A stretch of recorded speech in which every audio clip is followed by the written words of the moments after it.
আসসালামু আলাইকুম। যুক্তরাষ্ট্র কেন ও যুক্তরাজ্য কেন বলা হয় তার কারণ হচ্ছে আমরা আজকে জানবো যে কেন যুক্তরাষ্ট্রকে যুক্তরাষ্ট্র বলা হয় আর কেন যুক্তরাজ্যকে যুক্তরাজ্য বলা হয়। তার বিস্তারিত আমরা যদি কারণটা না জানি তাহলে আমরা বুঝবোই না যে আসলে যুক্তরাষ্ট্র কি ও যুক্তরাজ্য কি। প্রথমত বলবো যুক্তরাষ্ট্র। তো যুক্তরাষ্ট্র হচ্ছে আমরা যখন বলি যুক্তরাষ্ট্র তখন ইংরেজিতে বুঝি ইউনাইটেড স্টেটস অফ আমেরিকা, যেটাকে আমরা জানি যে ইউনাইটেড স্টেটস অফ আমেরিকা। কারণ কথা হচ্ছে ইউনাইটেড অর্থ কি? ইউনাইটেড অর্থ হচ্ছে যুক্ত বা একত্রিত বা মিলিত। আর স্টেটস অর্থ হচ্ছে রাজ্য, যেখানে ক্যালিফোর্নিয়া, টেক্সাস, নিউ ইয়র্ক ইত্যাদি এগুলো রয়েছে।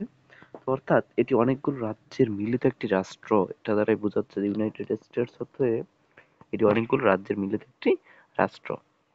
শুরুতে 13টি উপনিবেশ একত্র হয়ে স্বাধীন দেশে ঘোষণা করে এবং একসাথে একটি ফেডারেল ব্যবস্থা তৈরি করে। সেখান থেকে তার নাম হয় ইউনাইটেড স্টেটস, যুক্ত হওয়া রাজ্যগুলোর রাষ্ট্র। তাহলে আমরা বাংলায় রাষ্ট্রভাষা যুক্তরাষ্ট্র বলি, কারণ এটা রাজ্যগুলোর এক মিলিত রাষ্ট্র।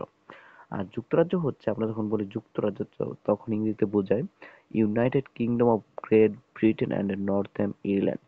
আবার বলছি, তখন ইংরেজি বোঝায় United Kingdom of Great Britain and Northern Ireland. তা যুক্তরাজ্য অর্থ হচ্ছে ইউনাইটেড কিংডম, হচ্ছে এখানে আমরা যদি অর্থটা একটু জেনে নিই যে ইউনাইটেড অর্থ হচ্ছে যুক্ত বা একত্রিত, আর কিংডম অর্থ হচ্ছে রাজত্ব বা রাজ্য। কারণ এর মানে কয়েকটি আলাদা আলাদা রাজ্য স্কটল্যান্ড, ইংল্যান্ড, ওয়েলস এবং উত্তর আয়ারল্যান্ড একত্রিত হয়ে তৈরি করছে একটি রাজতন্ত্র, যেখানে একজনের রাজা বা রানী শাসন করে।